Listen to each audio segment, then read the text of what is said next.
بعد از عمری مجاهدت حسینی و دائمی و خستگی ناپذیر Ayatollah আল Khamenei এর মৃত্যু সংবাদ ফাঁদ করতে গিয়ে এভাবেই অজরে কেঁদে ফেলেন এক টেলিভিশন উপস্থাপক।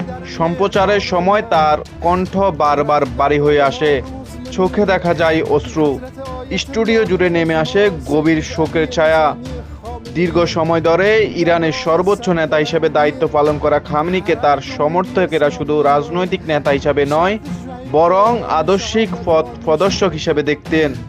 তার বক্তব্য, নীতি ও অবস্থান মুসলিম বিশ্বের একটি অংশের কাছে দৃঢ়তা ও প্রতিরোধের প্রতীক হয়ে উঠেছিল। বিশেষ করে পশ্চিমা নীতির সমালোচনা এবং মধ্যপ্রাচ্যের ভূরাজনৈতিক ইস্যুগুলোতে তার কঠোর অবস্থান তাকে আন্তর্জাতিক অঙ্গনে আলোচিত ও বিতর্কিত দুই অবস্থানেই রেখেছে। সমর্থকদের মতে তিনি বিশ্বাস ও আদর্শের প্রশ্নে আপোষহীন থাকার শিক্ষা দিয়েছেন। তার মৃত্যু সংবাদ ছড়িয়ে পড়ার পর বিভিন্ন স্থানে শোক, আলোচনা ও প্রতিক্রিয়া লক্ষ্য করা গেছে।